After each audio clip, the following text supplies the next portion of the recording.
Bismillah. Assalamualaikum warahmatullahi wabarakatuh. Bismillahirrahmanirrahim. Alhamdulillahirabbil alamin. Wa bihi nasta'inu ala umurid dunya waddin.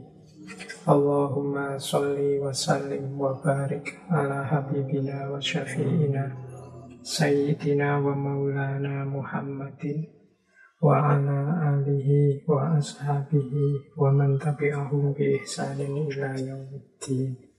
Amma ba'du. Bismillah.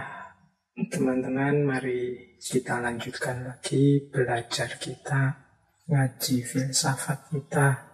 Semoga teman-teman masih siap untuk istiqomah, siap untuk senantiasa menempuh jalan ilmu. Tidak bosan-bosan belajar, nambah wawasan, nambah pengetahuan.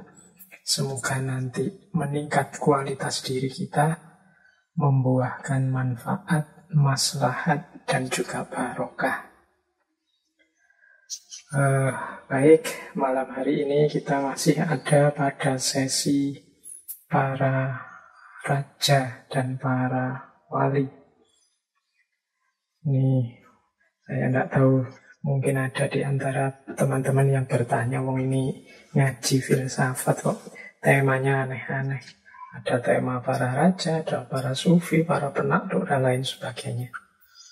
Mungkin teman-teman bisa merefer penjelasan saya ya, pemahaman saya tentang filsafat yang kuncinya ada pada kemampuan kita berpikir konseptual, berpikir argumentatif, dan berpikir kritis. Jadi dalam pemahaman filsafat sebagai proses berpikir ini, ya objeknya bisa apa saja. Jadi temanya bisa aneka ragam. Maka di ngaji kita ini ya temanya macam-macam. Kadang ada sosiologi, kadang ada budaya, antropologi. Banyak juga tema-tema yang konotasinya psikologi. Jadi isinya macam-macam. Hanya saja memang kita mengelolanya secara berpikir yang dalam, berpikir yang filosofis. Jadi teman-teman tidak usah heran, tidak usah kaget. Apalagi zaman dulu kan ada diktum bahwa filsafat itu induknya semua ilmu. Jadi kita bisa berargumentasi, kemudian bisa mengkritisi apapun secara mendalam, secara filosofis dalam bidang apapun. Itu dalam pengertian ini. Makanya tidak harus kemudian belajar filsafat itu hanya kita belajar gagasan-gagasan orang yang disebut filosof. Kalau ini yang namanya kita belajar menjadi ahli filsafat, belajar untuk jadi expert di bidang filsafat. Sementara yang lebih sering kita lakukan dalam ngaji filsafat ini ya bagaimana kita bisa berfilsafat, bisa melakukan refleksi-refleksi mendalam tentang hidup dan kehidupan. Meskipun untuk latihan ini kita juga belajar dari kiri kanan para filosof apalagi, tapi juga para tokoh termasuk para raja dan para wali. Itu yang pertama, alasannya. Kemudian yang kedua, jangan lupa.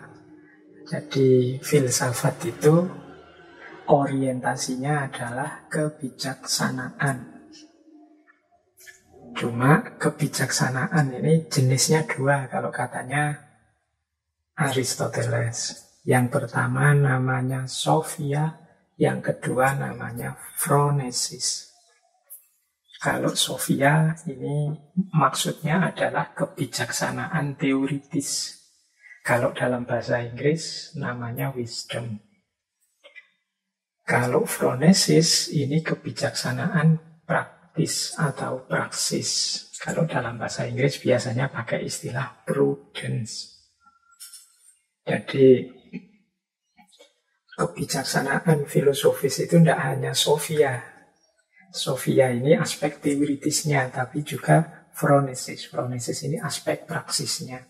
Yang ini kalau dalam istilah filsafat Islam ada istilah misalnya al-aql bil fi'li. Jadi akal yang aktual. Nah, tema-tema kita seperti para raja, para wali, ini bagian dari phronesis ini. Kita belajar dari praksis-praksis, dari pengalaman-pengalaman yang sudah dilakukan oleh para tokoh besar. Yang di situ kita mengambil hikmahnya. Meskipun harusnya phronesis itu ya kita belajar dari pengalaman kita sendiri. Jadi sambil menjalankan, sambil belajar. Tapi kan betapa luasnya dunia ini dengan segala isi dan pengalamannya tidak mungkin kita alami semua.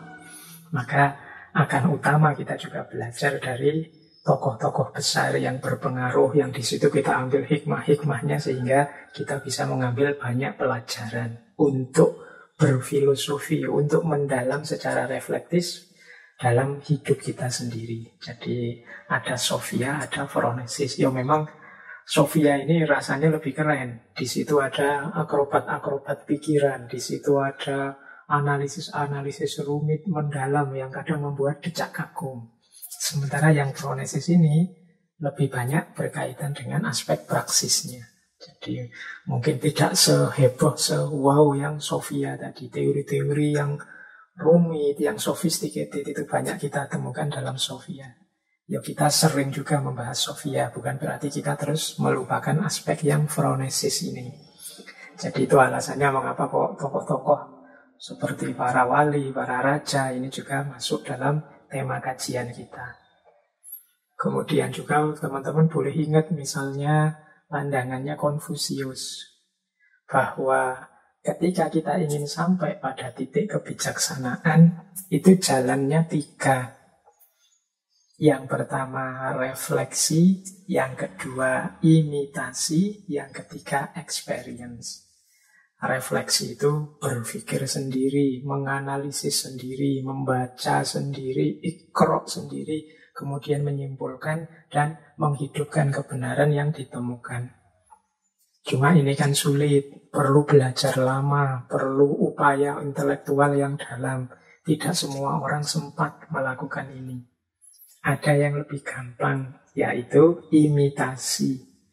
Imitasi itu berarti kita hanya mengikuti, niru yang sudah dilakukan orang-orang mulia, yang sudah dilakukan orang-orang pinter, yang sudah dilakukan mereka ahlinya. Kita tinggal meniru saja. Ini juga bagian dari kebijaksanaan. Malah kalau kita merasa memang bukan ahlinya, ya imitasi ini lebih disarankan daripada refleksi, berpikir sendiri. Tidak dijamin hasil pikiran kita sendiri itu lebih bagus dari mereka. Kalau sebelumnya ada contoh yang baik, kenapa tidak? Nah, itu cara berpikir imitasi namanya. Ya kalau kita sakit itu kan kita mencari dokter dan mengikuti apa saja yang dinasihatkan oleh dokter. Tidak mungkin kita berpikir sendiri, wong kita bukan dokter.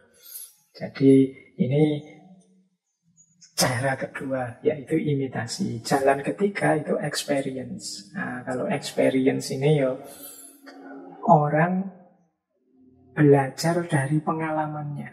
Jadi mendapatkan wawasan, hikmah, pengetahuan-pengetahuan tentang hidup dari pengalamannya. Kalau experience ini, kalau kata Konfusius, agak pahit. Orang harus mengalami dulu. Mengalami bencana, rasa sakit, kesulitan, problem. Dan dia menang atas semua itu, baru dia dapat hikmahnya. Ini, kalau experience ini logikanya bersakit-sakit dahulu.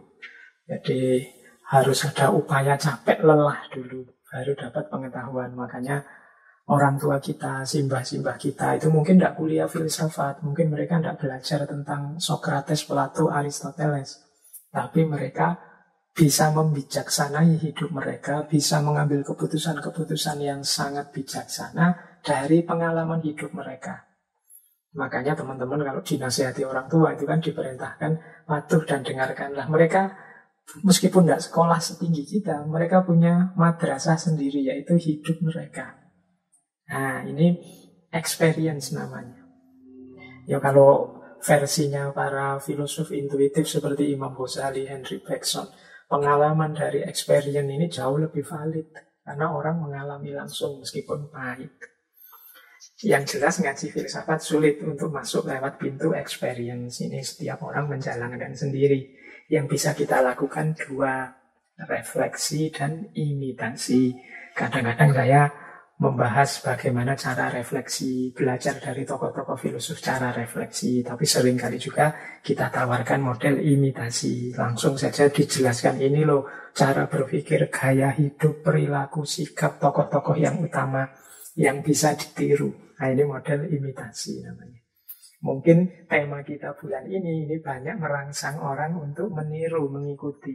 Namanya imitasi. Nanti mungkin tema yang lain merangsang kita untuk berefleksi. Ya karena tipenya orang beda-beda, ada yang tipe lebih suka refleksi, ada yang lebih suka imitasi. Ya ngaji ini kita gilir, tidak bisa menuruti semuanya. Mungkin kalau pas tema-tema gini, sebagian kita merasa, Pak, tema filsafat kok itu, Pak, buat tema yang lain. Atau kalau pas temanya refleksi, nanti yang teman-teman lebih suka tema-tema seperti ini, merasa, Pak, terlalu berat, Pak, yang biasa saja, dan lain sebagainya. Yuk semuanya kita jalani pelan-pelan. Semoga yang refleksi juga nanti menemukan kebijaksanaan hidup, kebenarannya, yang imitasi juga begitu. Nah, ngaji filsafat sedikit-sedikit ikut membantu ke sana. Meskipun yo harus tetap kita garis bawahi, ngaji ini yo pastinya ada keterbatasannya paling tidak yo. Saya yang menyampaikan ini banyak sekali kurangnya. Saya bukan orang yang ngerti segalanya. Saya bukan orang yang bisa menyampaikan segalanya. Juga tidak menjamin bahwa yang saya sampaikan ini pasti lebih benar, lebih baik dari yang lain. Sehingga teman-teman mohon maklumnya, ya wis ngene iki bisanya. Semoga nantinya ke belakang kita semua, tidak hanya saya, tambah baik, tambah baik, tambah baik. Jadi menyesuaikan dengan situasi dan kapasitas kita masing-masing. Semoga kita bisa mengambil hikmah, belajar dari apapun, sedikit atau banyak yang kita dapat dari ngaji kita ini. Makanya teman-teman, Pak, saya materi itu mendalam sekali loh Pak, tapi kok Pak Faiz menyampaikannya hanya itu saja, yang ini tidak disampaikan, yang itu tidak disampaikan. Ya kemungkinan itu karena memang keterbatasan saya, atau pertimbangan-pertimbangan visinya ngaji ini mungkin yang lebih fokus pada penggalian hikmah dibandingkan akurasi informasi sejarahnya, lebih fokus pada bagaimana kita bisa mengambil pelajaran banyak untuk hidup kita dibandingkan mungkin analisis-analisis politiknya atau hal-hal lainnya. Jadi bisa jadi itu. Ini pembukaan ngajinya mungkin untuk menjawab beberapa pertanyaan yang kadang-kadang muncul tentang ngaji ini. Baik, ya pasti saja teman-teman yang ikut ngaji punya harapannya sendiri-sendiri tentang ngaji ini.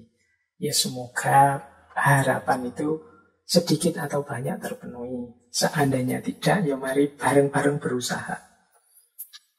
Termasuk tentang tema-tema. Jadi ya sementara ini ya pastinya rumus paling awal tema itu yang saya merasa siap dan teman-teman kelihatannya mungkin bisa menjangkau yang akan saya sampaikan ya. Saya angkat tema itu dengan berbagai pertimbangan. Baik, wah ini bertele-tele yang ngomong itu. Kita langsung saja masuk ke materi sekarang. Jadi malam hari ini kita akan membahas seorang tokoh besar. Mungkin teman-teman merasa tokoh ini harusnya masuk di sesi berapa bulan yang lalu tentang para penakluk. Karena hakikatnya beliau ini memang seorang penakluk. Tapi karena di bulan-bulan ketika kita membahas penakluk itu sudah masuk beberapa tokoh penakluk yang lain, maka kita bawa beliau ke tokoh ini, ke bulan ini. Karena bulan ini juga rasanya masih relevan untuk membahas beliau tentang para raja dan para wali. Oke, malam hari ini kita akan membahas beliau Sultan Muhammad Al-Fatih, atau yang dikenal dengan nama Muhammad As-Sani, Mehmed As-Sani. Beliau ini sultan yang ke-7 dari para sultan dinasti Utsmaniyah, atau kadang kita menyebutnya Turki Utsmani, atau mungkin teman-teman familiar dengan istilah Ottoman. Jadi beliau ini masyhur sekali di antara jajaran para sultan Utsmaniyah, antara lain karena kemampuannya menaklukkan Konstantinopel di usia yang masih sangat muda. Jadi selain bisa menaklukkan Konstantinopel, kemudaannya ini membuat orang kagum. Di usia sangat muda sudah jadi raja, dan dalam usia yang muda pula dia mampu menaklukkan Konstantinopel. Konstantinopel ini kota luar biasa yang di zaman kuno dikenal dengan nama Bizantion atau Bizantium. Bizantion itu kalau dalam bahasa Yunani, Bizantium dalam bahasa Latin. Ini awalnya kota daerah Yunani kuno yang isinya warga Yunani yang berasal dari Megara. Jadi yang kota ini dinamai dengan raja mereka saat itu, namanya Raja Bizantas. Nah, nanti di kota ini muncul Kekaisaran Bizantium yang menjadi kota Kekaisaran Romawi bagian timur. Kemudian berubah nama menjadi Konstantinopel. Ini yang mendirikan adalah Kaisar Romawi Konstantius pertama. Nah, nanti namanya berubah lagi menjadi Istanbul setelah ditaklukkan oleh Turki Utsmani. Dan nama Istanbul ini diresmikan menjadi nama kota ini di era Turki modern sekitar tahun 1930. Jadi takluknya Konstantinopel ini sesuatu yang luar biasa karena sejak lama umat Islam ingin menaklukkan Konstantinopel itu selalu gagal. Jadi berkali-kali terjadi pertempuran, upaya untuk menaklukkan itu senantiasa gagal. Dan pada akhirnya sukses di zaman Muhammad Al-Fatih atau Mehmed kedua ini. Beliau ini lahir tanggal 29 Maret 1432. Putra dari Sultan Murad kedua. Ya nama asli beliau ya Muhammad. Nanti gelar Al-Fatih ini merupakan julukan setelah bisa menaklukkan Konstantinopel. Beliau juga punya gelar yang lain seperti Abul Futuh atau Abul Khairat. Tapi yang paling masyhur ya gelar Al-Fatih ini, yang artinya sang penakluk yang membuka jalan. Menarik untuk dilihat bahwa kemenangan Sultan Muhammad Al-Fatih ini sudah diramalkan sebelumnya oleh Rasulullah. Jadi ada riwayat satu hadis yang diriwayatkan oleh Imam Ahmad. Jadi satu ketika Rasulullah bersabda, La tuftahannal Konstantinia wala ni'mal amiru amiruha wala ni'mal jaishu dzalikal jaish. Sabdanya Rasulullah, sesungguhnya akan dibuka, akan ditaklukkan kota Konstantinopel. Sebaik-baik pemimpin adalah yang memimpin saat itu. Dan sebaik-baik pasukan adalah pasukan perang saat itu. Ini hadisnya terkenal sekali, apalagi kalau pas membahas tentang Sultan Muhammad Al-Fatih. Karena ramalan Rasulullah ini terbukti di zaman beliau. Jadi ini sekitar 800 tahun setelah ramalan itu disampaikan. Dan setelah sebelumnya ada berbagai upaya dilakukan untuk menaklukkan, tapi tidak berhasil. Berhasilnya ya di zaman Sultan Muhammad Al-Fatih ini. Dan memang beliau ini termasuk sultan yang banyak prestasinya meskipun usia beliau tidak panjang. Beliau lahir tahun 1432 dan nanti meninggal 1481. Jadi sekitar di usia 49 tahun. Nanti beliau diberi kekuasaan oleh ayahnya tahun 1444. Jadi sekitar umur 12 tahun beliau ini sudah mendapatkan amanah untuk melanjutkan tampuk kekuasaan dari ayah beliau, Sultan Murad II. Ini bisa dibayangkan ya, 12 tahun itu kalau di sini baru SD kelas 6 sudah menjadi sultan. Meskipun nanti sempat dikembalikan lagi kepada ayahnya, tapi kemudian berkuasa lagi secara penuh sampai beliau meninggal. Dan Konstantinopel berhasil beliau taklukkan pada tahun 1453. Tepatnya tanggal 29 Mei. Ini saya tidak akan cerita panjang lebar gitu tentang riwayat hidup beliau. Mungkin nanti kita potong-potong saja untuk mengambil hikmah yang bisa kita ambil dari beliau. Karena buku-buku tentang beliau sudah sangat banyak, film-film juga sangat banyak. Jadi malam hari ini kita merayakan hikmah-hikmah yang bisa kita ambil dari tokoh yang luar biasa ini. Kalau kita membaca sejarah, jatuhnya Konstantinopel ini menjadi pertanda berakhirnya abad pertengahan. Jadi kalau biasanya dalam periodisasi sejarah filsafat atau sejarah intelektual itu kan ada abad klasik, abad tengah, modern, postmodern. Nah, abad tengah ini biasanya berakhir disebut sekitar abad 15 setelah jatuhnya Konstantinopel ini. Yang kemudian dilanjutkan dengan era modern. Ini kalau dilihat dari babak-babak periodisasi sejarah intelektual. Nah, Sultan Muhammad Al-Fatih ini menaklukkan tidak hanya Konstantinopel, masih sangat banyak wilayah-wilayah yang lain yang beliau taklukkan. Oke, baik. Mari kita mulai belajar dari beliau apa-apa yang bisa kita ambil hikmah untuk meningkatkan kualitas hidup kita. Saya awali dari karakter kepemimpinan beliau. Beliau ini kan pemimpin besar yang dikagumi hingga hari ini. Berarti penting kita teladani, kita mungkin bisa mengimitasi entah berapa persen karakter-karakter yang beliau miliki.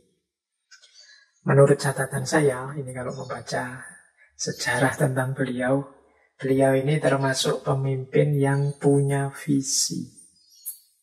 Kemudian pemimpin yang tegas, berani. Kemudian pemimpin yang cerdas, wawasannya luas. Kemudian pemimpin yang gigih, tidak mudah menyerah. Di samping itu beliau ini termasuk sosok yang soleh, setia dengan nilai-nilai keagamaan. Kemudian adil. Kemudian toleran. Wah, ini paket lengkap ya kalau ada pemimpin dengan kualitas seperti ini. Baik, yang pertama beliau ini jelas pemimpin yang punya visi. Jadi beliau ini tahu apa yang harus dilakukan, apa yang harus diwujudkan, tahu ideal-ideal apa yang harus dia jalankan. Itu namanya punya visi. Jadi tidak sekedar jalan sajalah, nanti dilihat misalnya harus meluaskan wilayah, pokoknya diluaskan saja, pokoknya seluas-luasnya, tidak ada target apa-apa. Itu namanya tidak punya visi. Punya visi itu ngerti apa yang harus aku lakukan dan mengapa ini harus aku lakukan. Tidak asal-asalan. Jadi semua keputusan yang diambil, semua kebijakan yang ditetapkan dalam rangka visi tadi. Pemimpin yang punya visi itu biasanya lebih teguh pendirian, lebih sukses karena dia tahu kemana harus menuju. Tidak trial and error, tidak coba-coba, tidak jajal ke sana, jajal ke sini, siapa tahu bagus, siapa tahu berhasil. Enggak. Jadi punya visi itu dia tahu benar apa yang harus dilakukan, kemana harus menuju. Sultan Muhammad Al-Fatih ini juga begitu, beliau tahu. Dia setelah menaklukkan Konstantinopel, kemudian mana lagi yang harus ditaklukkan, atau sebelum mencapai Konstantinopel, mana saja dulu yang harus diurusi, dan seterusnya. Kalau dalam kisahnya, beliau bahkan setelah Konstantinopel takluk, beliau berencana menaklukkan Romawi. Nah, ini visi namanya, tahu apa yang harus dilakukan dan apa yang jangan dilakukan. Kemudian yang kedua, berani. Beliau ini kalau tentang keberaniannya tidak usah diuraikan panjang lebar, sudah. Beliau ini meskipun masih muda, atau jangan-jangan karena memang masih muda, begitu mantap dengan rencana-rencana dan program-program yang akan dia wujudkan. Jadi beliau ini masyhur sekali keberaniannya. Pada waktu menaklukkan Konstantinopel itu ada satu kalimat yang terkenal sekali dari beliau. Jadi beliau menyatakan, berbicara kepada Konstantinopel dengan kalimat, "Wahai Konstantinopel, engkau yang menguburku atau aku yang menaklukkanmu." Wah, ini kan mantap. Jadi tidak maju mundur pokoknya. Kalau memang visinya adalah menaklukkan Konstantinopel, ya ayo wis, dijalankan. Tanpa ragu-ragu, tanpa banyak pertimbangan. Wahai Konstantinopel, engkau yang menguburku atau aku yang menaklukkanmu. Nah, ini namanya berani. Visinya jelas, unggul, tapi tidak berani melakukan apa-apa, tidak berani memulai, serba ragu-ragu melangkah, ya tidak akan sukses. Kita yang mungkin sering belajar macam-macam, mendengarkan kajian macam-macam, mungkin punya ideal-ideal penuh di kepala kita. Tapi ideal-ideal yang penuh itu, kalau tidak kita memulai untuk mewujudkannya, kita tidak berani untuk segera menjalankannya, ya dia hanya akan jadi sampah di kepala kita. Hanya jadi hafalan. Mungkin jadi alat untuk menceramahi orang lain saja. Tidak ada efeknya dalam peningkatan kualitas hidup kita. Disitulah gunanya watak berani. Kalau dari para filosof seperti Imam Ghazali atau Ibnu Miskaweh, itu menyebut bahwa berani ini atau syaja'ah itu bagian dari akhlakul karimah yang utama. Karena dia ini tengah-tengah antara pengecut dan nekat. Pengecut itu berarti tidak berani melakukan apa-apa. Nekat itu melakukan sesuatu tanpa pertimbangan. Tidak punya kalkulasi, tidak pakai visi, tidak pakai standar. Nekat saja melakukan. Nah, tengah-tengahnya itu berani. Jadi tidak ragu-ragu, tidak males melakukan sesuatu, tapi juga tidak nekat. Nah, Sultan Muhammad Al-Fatih ini tergolong seorang sultan yang bervisi sekaligus berani.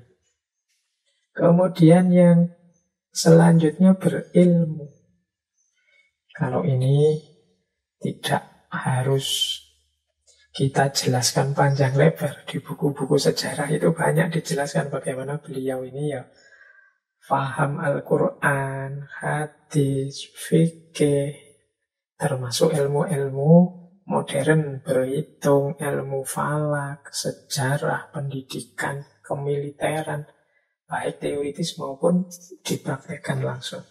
Jadi beliau juga punya banyak guru. Bahkan dalam riwayatnya beliau ini saat berusia 8 tahun itu sudah hafal Al-Quran. Kemudian menguasai 7 bahasa. Bahasa Arab, bahasa Latin, bahasa Yunani, bahasa Serbia, tentu saja bahasa Turki, bahasa Parsi, Persia, dan juga bahasa Ibrani. Bayangkan seorang sultan dengan kesibukan-kesibukannya memimpin dinasti, beliau masih aktif belajar, masih aktif nambah wawasan, nambah keilmuan. Nanti mungkin kita ulas khusus bagaimana etos keilmuan seorang sultan. Jadi selain punya visi, berani, beliau juga wawasannya luas tentang beragam ilmu. Kemudian beliau juga dikenal cerdas. Nah, ini penting. Kenapa kok disendirikan antara luas wawasan dan cerdas? Ya, luas wawasan atau berilmu itu menunjukkan penguasaan, sementara kecerdasan itu menunjukkan kemampuan mengelola ilmu, mengelola berpikir, dan lain sebagainya. Ini beliau tergolong sultan yang cerdas, pinter merancang strategi, kemudian cerdik bagaimana mengambil hati rakyat, dan lain sebagainya. Kalau teman-teman membaca ceritanya bagaimana takluknya Konstantinopel, itu kan di situ terasa kecerdikan Sultan Al-Fatih ini. Bagaimana semula armada kapal-kapal yang dia pakai untuk mengepung Konstantinopel itu terhalangi karena di sana ada rantai-rantai yang menghalangi jalannya kapal. Akhirnya beliau mengambil jalan memutar kapalnya diseberangkan bukit-bukit dengan menggunakan kayu yang dilumuri minyak. Sehingga kapal itu tidak lewat laut, tapi lewat bukit, nyebrang, kemudian turun di seberang bukit. Jadi sudah melewati rintangan-rintangan yang dibuat. Nah, itu tidak terbayangkan saat itu. Bayangannya bahwa kapal itu ya lewat air. Tapi dengan cerdiknya beliau mengganti jalur air ke jalur darat meskipun tetap dengan kapalnya. Nah, ini salah satu bukti kecerdikan dan kecerdasan beliau. Dengan berbagai kebijaksanaan-kebijaksanaan setelah berhasil menaklukkan Konstantinopel, termasuk menghargai umat beragama yang lain, termasuk mengambil hatinya warga dan lain sebagainya. Itu juga menurut saya bagian dari kecerdasan beliau. Kemudian penting juga dicatat karakter beliau yang gigih. Tidak mudah menyerah. Jadi kalau beliau ini termasuk tidak gigih, ya mungkin mending menikmati saja kekuasaan menjadi sultan. Ada banyak fasilitas, toh sudah jaya saat itu. Tidak perlu capek-capek lagi. Tapi beliau ini begitu memancang visi, ya beliau tidak akan kendur, tidak akan menyerah untuk mewujudkan visi yang telah ditetapkan itu.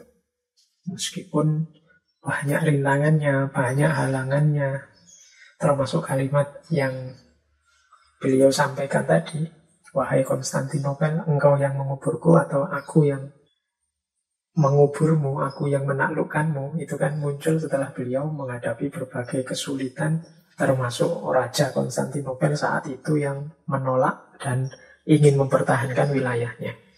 Bahkan ada cerita juga satu ketika pasukan Bizantium ini membakari benteng-bentengnya umat Islam yang terbuat dari kayu. Tapi Sultan tetap tidak putus asa. Banyak bentengnya terbakar, beliau terus bilang, tunggu saja, besok kita buat lagi benteng yang sama 4 kali lipat jumlahnya. Nah, itu kan menunjukkan bahwa beliau ini tidak mudah menyerah. Tokoh yang gigih memperjuangkan kebenaran yang diyakininya. Nah, penting seorang pemimpin gigih.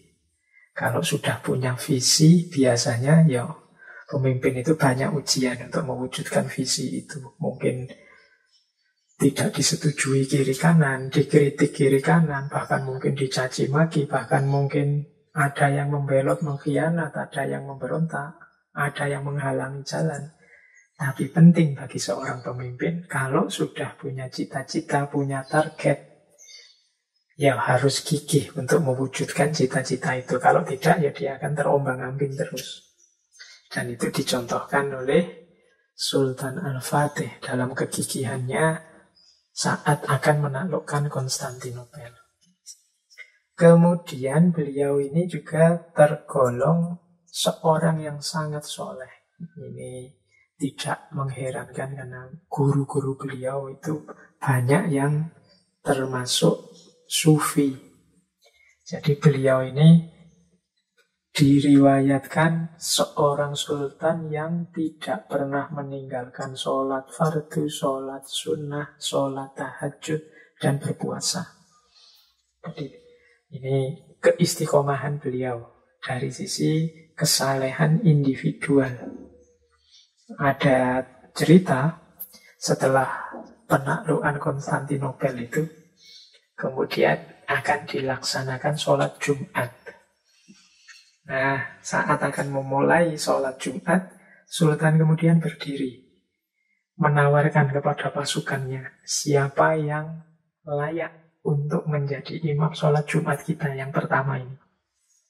Nah, itu semua pasukannya tidak ada yang berani menawarkan diri. Akhirnya beliau melakukan seleksi.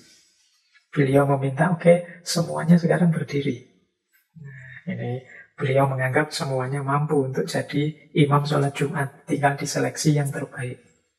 Kemudian beliau bertanya, siapa di antara kalian ini yang sejak muda, sejak balik sampai hari ini pernah meninggalkan sholat 5 waktu secara sengaja? Jadi kalau ada yang pernah ninggal sholat 5 waktu secara sengaja, meskipun hanya sekali, silahkan duduk. Nah, Ternyata tidak ada yang duduk. Itu berarti semua pasukannya ini termasuk orang-orang yang mendirikan sholat. Lengkap 5 waktu. Tidak pernah bolong. Semuanya. Oke, akhirnya belum nemu yang dicari. Semuanya belum ada yang duduk. Akhirnya ditambah kriterianya oleh Sultan Al-Fatih. Siapa di antara kalian yang sejak balik dulu hingga hari ini pernah meninggalkan sholat sunnah rawatib? Ini sholat yang mengiringi sholat fardu. Nah, setelah yang kedua ini yang ditanyakan, ternyata ada. Kata beliau, ya sudah, yang pernah meninggalkan sholat rawatib duduk. Tinggal sebagian. Berarti sebagian juga ya sholat fardu, ya sholat rawatibnya lengkap. Oke, sekarang masih banyak ini yang berdiri.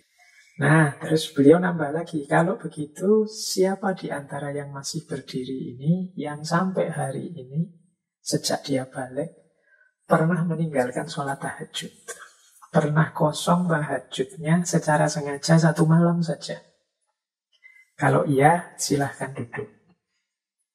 Nah, ternyata begitu pertanyaan ketiga ini, semuanya duduk, berarti semuanya pernah tidak sholat tahajud. Meskipun mungkin hanya bolong sehari atau 2 hari. Satu-satunya yang masih berdiri ya tinggal Sultan Al-Fatih sendiri. Beliau ini memang dikenal istiqomah dalam sholat tahajud. Tidak pernah putus. Ya ini ilustrasi saja untuk menggambarkan seorang yang begitu kuat, begitu dahsyat, ternyata juga secara sekaligus sangat soleh. Ini mungkin pelajaran ya bagi kita bahwa kesolehan itu bukan berarti kepasifan, bukan berarti lari dari dunia. Tapi kesolehan itu adalah bagian dari jalan kita untuk menuju kesuksesan, menemukan tujuan-tujuan hidup yang hakiki. Baik, selain soleh tadi, boleh juga kita jelaskan juga tentang adil. Sebenarnya ini ya otomatis lah, tidak perlu dijelaskan panjang lebar tentang keadilan ini. Tapi banyak juga kisah-kisah yang menggambarkan adilnya Sultan Al-Fatih ini. Tidak apa-apa ya, ini sesi ini kita cerita-cerita saja santai-santai. Ya memang seperti saya bilang tadi, ini model kajian yang orientasinya imitasi. Kalau ada yang penting dan mungkin bisa kita tiru, mari kita tiru. Jadi Sultan Al-Fatih ini memang dikenal sultan yang adil. Ya dalam banyak hal. Sebut saja misalnya satu contoh, ada cerita begini. Satu ketika membangun masjid Jami' di kota Istanbul, ini setelah berhasil menaklukkan Konstantinopel, beliau ini menugaskan seorang insinyur sipil dari Romawi, namanya Absalanti. Nah, insinyur ini satu ketika salah paham terhadap perintahnya Sultan Al-Fatih. Beliau ini diperintahkan oleh Sultan agar membuat tiang-tiang masjid utuh dari marmer. Nah, oleh insinyur sipil ini, tiang itu malah dipotong-potong. Jadi marmernya jadi tidak utuh. Nah, ini membuat Sultan marah. Yang namanya Sultan marah. Khilaf sebentar. Akhirnya Sultan memerintahkan untuk memotong tangannya insinyur sipil dari Romawi ini. Jadi karena kemarahan Sultan, diperintah oleh Sultan kok tidak manut, tidak ikut. Nah, insinyur ini tidak terima tangannya dipotong. Akhirnya menuntut Sultan ke pengadilan. Jadi ini dia lapor pada Qadhi di Istanbul saat itu. Namanya Syekh Soli Khidir Jalabi. Ini Qadhi yang dikenal keadilannya. Jadi dia mengajukan Sultan kepada Qadhi ini. Qadhi ini karena adil mendengar pengaduan insinyur ini, ya dia pun kemudian memanggil Sultan untuk hadir di mahkamahnya, kemudian memutuskan dengan adil. Dan ceritanya ketika diputuskan itu Sultan ya posisinya sama dengan yang mengadu. Dia meskipun Sultan di pengadilan tempat duduknya sama, bahkan sama-sama berdiri. Nah, setelah itu masing-masing menyampaikan duduk persoalannya. Akhirnya Qadhi memutuskan bahwa Sultan salah. Jadi yang dilakukan oleh Sultan itu keliru. Keputusan Sultan karena kemarahannya itu salah. Dan hukumannya adalah kisos. Kisos itu berarti ya potong tangan, balas potong tangan. Nah, setelah diputus kisos itu, ganti yang terkejut insinyurnya. Jadi dia tidak membayangkan keputusan hukumnya sedahsyat itu. Semula dia membayangkan, ya pokoknya hukuman denda saja. Dia sebenarnya mengincar untuk mendapatkan ganti rugi yang besar. Sehingga ketika diputuskan bahwa hukumannya kisos, tangan ganti tangan, insinyur ini kaget. Ya dia juga membayangkan mesti nanti terjadi chaos-chaos, terjadi masalah kalau sultannya tangannya dieksekusi. Akhirnya dia memutuskan untuk menarik tuntutannya dan hanya mengajukan ganti rugi yang oleh sultan pun kemudian dituruti sebanyak yang dia minta ganti rugi itu.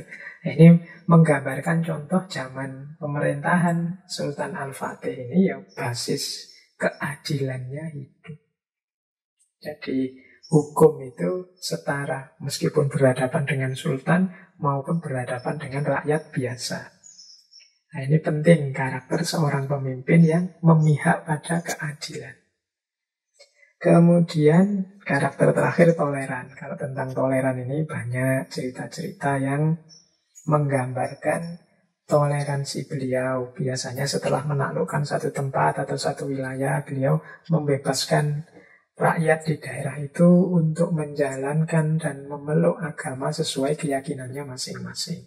Tidak ada paksaan-paksaan, tidak ada ganti rugi. Pokoknya kebebasan beragama, berkeyakinan dijamin.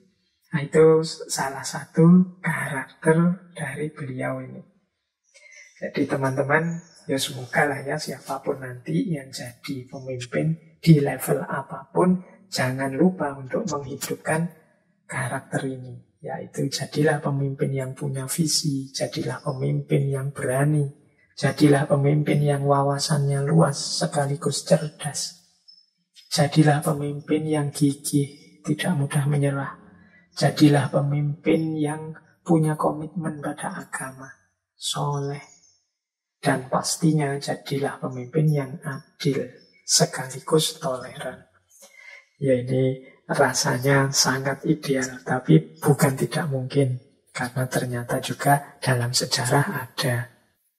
Baik, selanjutnya kita belajar tentang apa sih pendukung-pendukung yang bisa melahirkan karakter sedahsyat itu. Nah, yang bisa melahirkan pemimpin dengan karakter yang luar biasa. Kalau menurut saya dari membaca sejarah Muhammad Al-Fatih ini, ada 4 sosok yang pengaruhnya sangat besar. Yang pertama pastinya ayah beliau, Sultan Murad II. Kemudian tentu saja ibu beliau dan 2 orang guru beliau yang sangat berpengaruh, yaitu Syekh Ahmad bin Ismail Al-Qurani dan Syekh Aql Syamsuddin. Ini 2 orang guru yang sangat berpengaruh, selain tentu saja banyak guru-guru yang lain.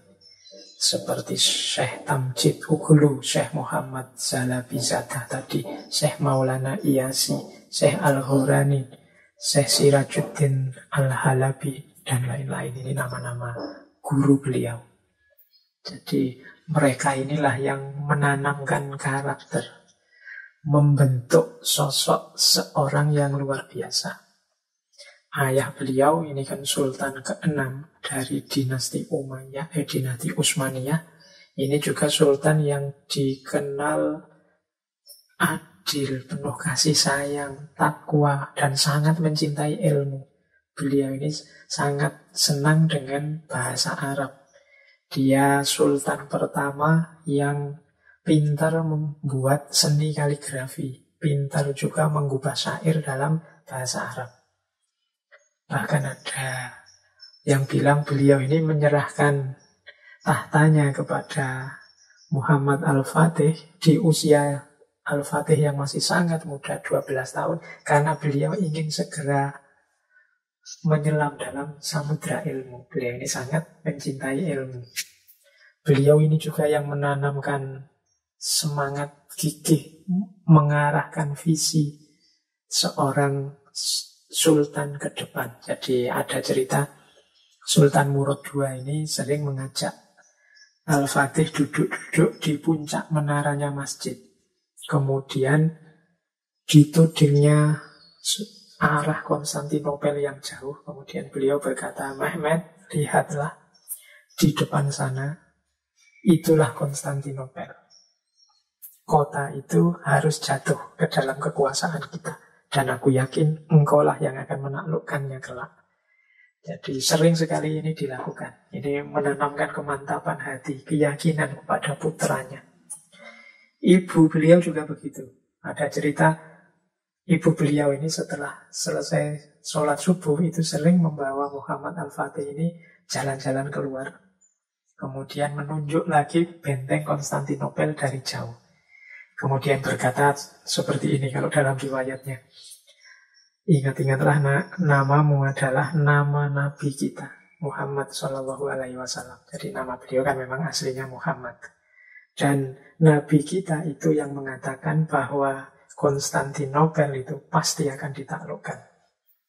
Dan menurutku, engkaulah nanti yang akan menaklukkannya. Jadi baik ayah maupun ibunya itu menanamkan kemantapan hati, menanamkan orientasi dan visi kepada putranya. Sehingga muncul pribadi yang mantap, pribadi yang tidak ragu-ragu. Dia tahu apa yang harus dia lakukan, kemana dia harus menuju. Nah, ini bagi saya motivator yang luar biasa, ayah dan ibu. Ini penting bagi teman-teman semua ya, termasuk yang akan nanti jadi orang tua, atau yang menjelang jadi orang tua, atau yang sudah jadi orang tua.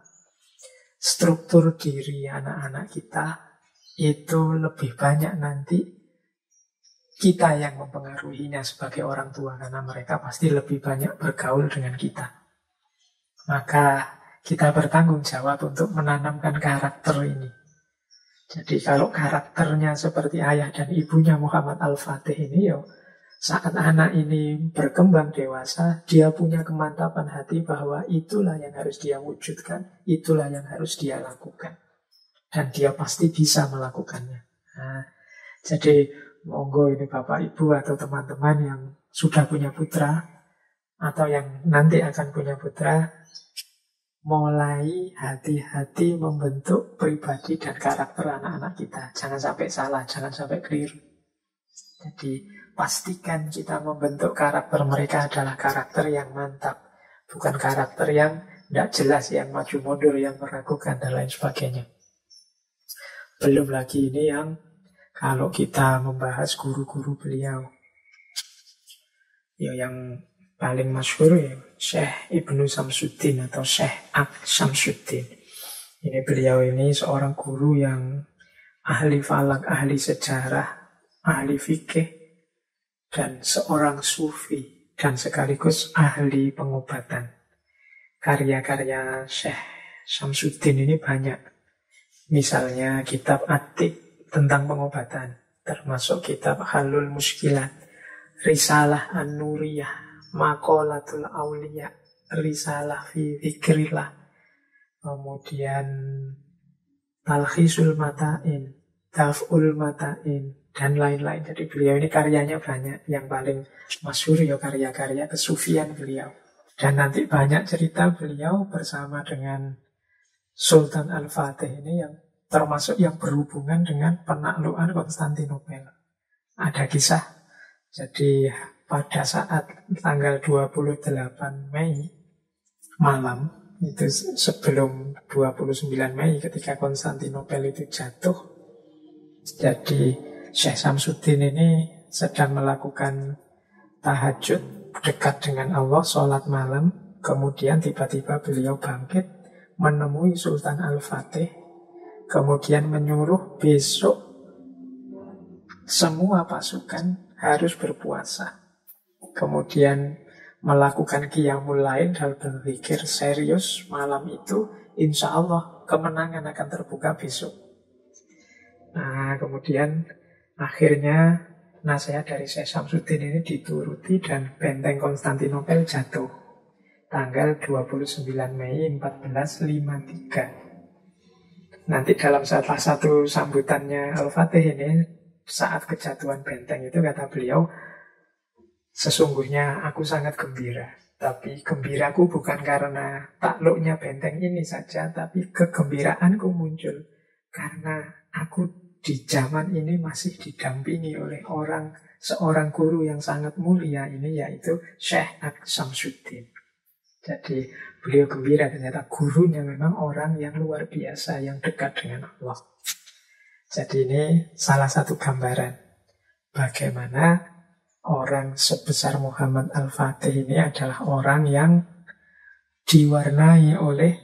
dipengaruhi oleh tokoh-tokoh penting dan besar, termasuk dalam hal agama, sehingga lahirlah pribadi yang luar biasa. Baik, kita lanjutkan sedikit. Saya ingin menyampaikan sebagaimana minggu lalu kita punya patron keilmuan yang luar biasa dedikasinya untuk kebangkitan dunia ilmiah Islam, yaitu Khalifah Harun al-Rasyid. Jadi yang dengan gaya beliau akhirnya Islam menjadi puncak keilmuan, puncak peradaban ilmiah dalam sejarah. Demikian juga Sultan Muhammad Al-Fatih ini. Jadi beliau ini juga punya kecintaan yang sangat dalam kepada ilmu. Jadi beliau ini punya visi untuk menjadikan Istanbul sebagai kota ilmu internasional. Beliau ingin Istanbul jadi kota kosmopolitan, tempat bertemu para ahli dan tempat kajian berbagai bidang keilmuan. Jadi ini visinya Sultan di ranah ilmu. Makanya dia melakukan banyak sekali upaya untuk mensukseskan visi ini. Beliau mendukung mobilitas ilmiah, atau kalau kemarin istilahnya rihlah ilmiah, yang dilakukan baik ke Kairo, ke Bukhara, ke Samarkand, ke Baghdad, dan lain sebagainya. Ini kalau bahasa hari ini mungkin memberi beasiswa.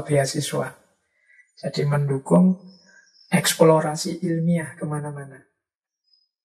Kemudian beliau juga punya program dosen-dosen tamu kalau bahasa hari ini, yang mengundang ulama dari seluruh penjuru dunia untuk masuk ke Istanbul, hadir di sana, ngajar. Sehingga nanti di Istanbul itu terkenal nama-nama ulama yang dicirikan dengan daerah asal mereka. Misalnya ada yang akhirnya Al-Arabi, Al-A'jami, At-Tusi berarti dari Tus, As-Samarqandi berarti dari Samarkand, dan lain sebagainya.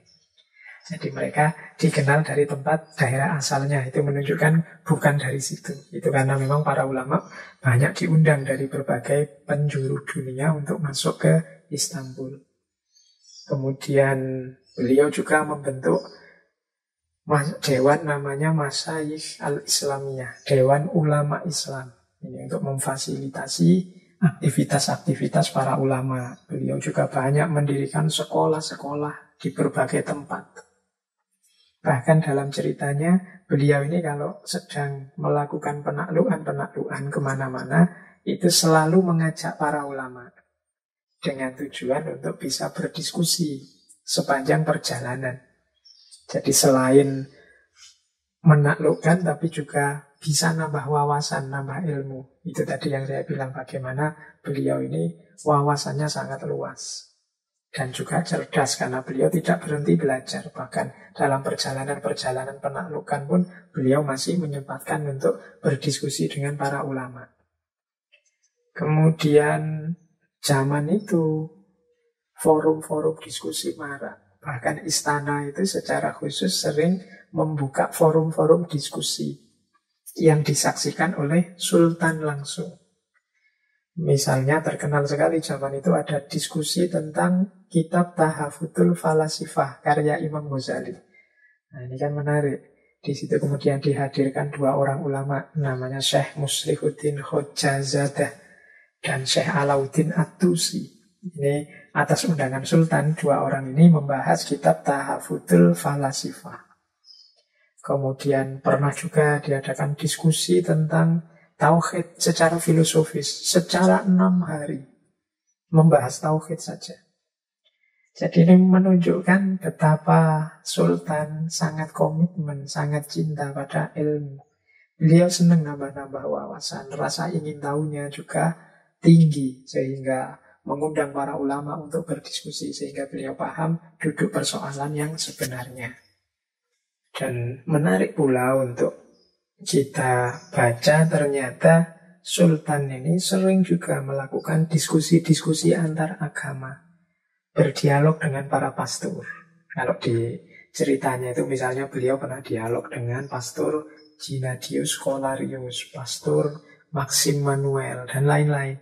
Jadi beliau ini ternyata juga aktif juga, tidak eksklusif, tapi membuka diri untuk mendapat banyak wawasan dari mana saja. Jadi tidak tertutup hanya di ajaran Islam saja, tapi beliau juga ingin tahu. Mungkin umat beragama lain punya pendapat berbeda, punya persepsi berbeda. Ya untuk bisa toleran itu kan kita harus tahu dulu keyakinan mereka, ajaran-ajaran mereka, sehingga kita bisa menghargai.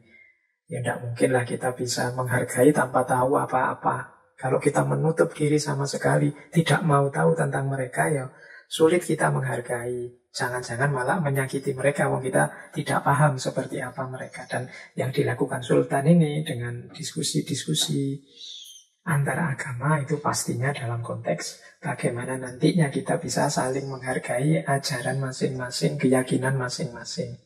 Tidak mungkin tumbuh penghargaan, tumbuh rasa sayang kalau kita tidak saling tahu menahu.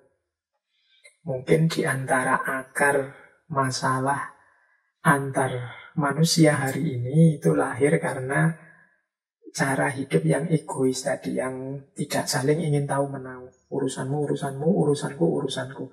Karena kita gelap sama sekali tentang urusan dia, akhirnya kita tidak paham bahwa yang kita lakukan itu mungkin menyakiti dia, bahwa yang kita lakukan itu mungkin membuat dia tersinggung, membuat dia tidak enak, dan lain sebagainya.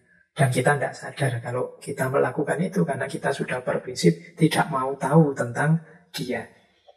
Nah, maka keterbukaan seperti yang dicontohkan oleh Sultan Muhammad Al-Fatih ini penting bagi kita. Apalagi di Indonesia yang masyarakatnya sangat majemuk. Jadi toleran itu yang menurut saya tidak berarti kemudian saling cuek. Urusanmu, urusanmu, urusanku, urusanku. Tapi di situ ada unsur, mari kita saling memahami. Kamu mengertilah sedikit, serba sedikit tentang norma-norma atau nilai-nilai yang mereka yakini, demikian juga sebaliknya. Jadi sehingga nanti bisa saling menghormati. Tidak kemudian saling menutup diri. Karena kalau kita saling menutup diri, masing-masing eksklusif, yaitu pada akhirnya ya terus mudah pecah, mudah diadu domba. Wong kita saling tidak tahu, saling tidak kenal. Kalau diprovokasikan terus nyolotnya cepat. Baik, kita lanjutkan.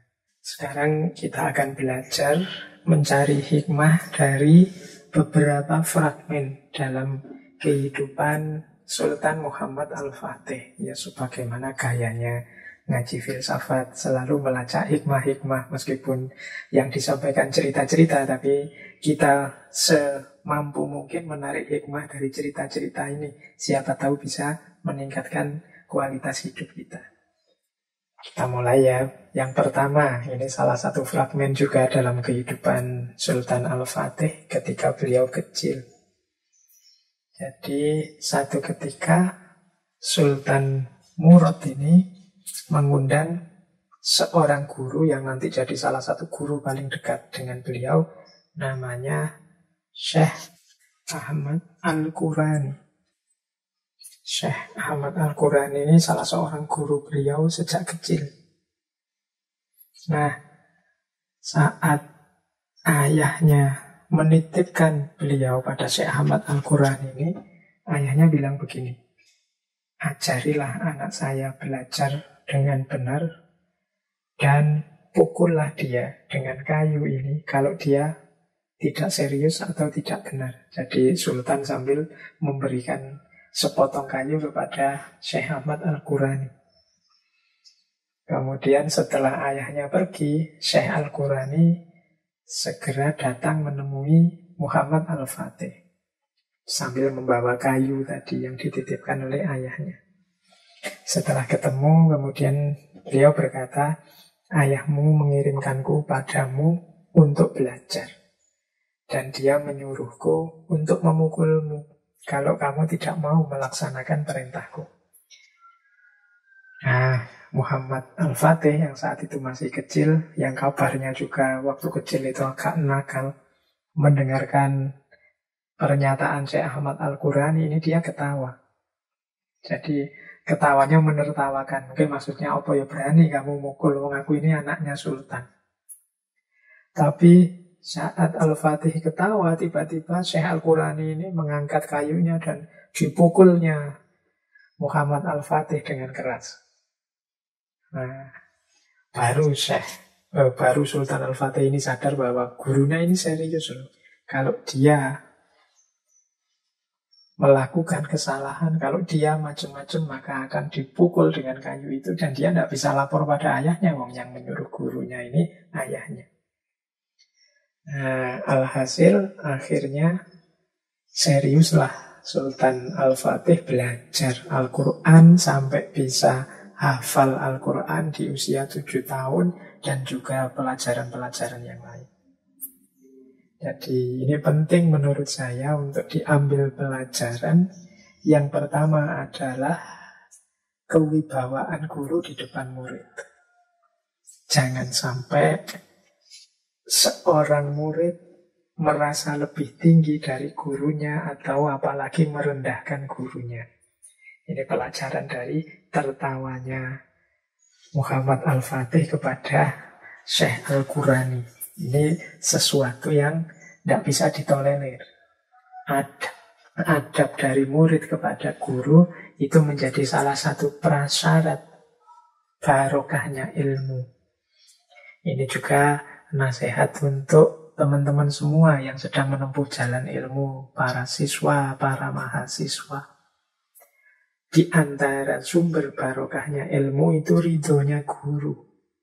Maka jangan sampai kita merendahkan guru, menganggap guru lebih inferior daripada kita, atau menganggap guru kita itu hanya sekedar alat untuk kita sukses di masa depan dan lain sebagainya. Jadi kalau dulu kita pernah belajar ta'lim muta'alim, adabul alim wal muta'alim, ini akan jadi kunci. Jangan sampai apapun yang kita lakukan, termasuk para mahasiswa ini ya, membuat guru kita tidak ridho. Mungkin beliau tidak komplain ke kita, mungkin beliau tidak marah ke kita, mungkin beliau terima saja apa yang kita lakukan pada mereka. Tapi semoga mereka tetap ridho kepada kita. Jangan sampai yang kita lakukan membuat mereka tidak ridho. Kalau mereka tidak ridho, tidak mungkin kita menemukan manfaat dan barokahnya ilmu.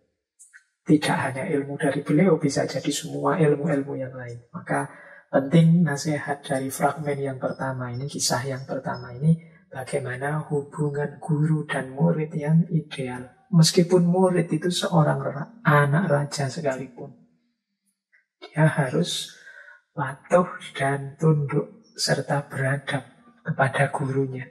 Bukan apa-apa, karena disitulah nanti kunci dari barokahnya ilmu.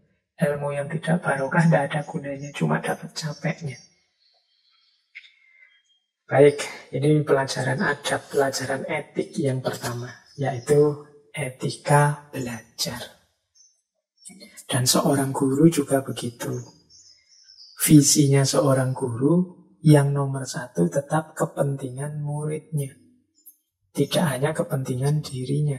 Kalau mau tadi Syekh Al-Qurani bisa tidak jadi mukul Sultan Al-Fatih, kemudian mendekat, kemudian merayu-rayu biar sultannya dekat dengan dia, toh nanti yang jadi sultan muridnya ini dia bisa mengambil banyak keuntungan dari muridnya ini.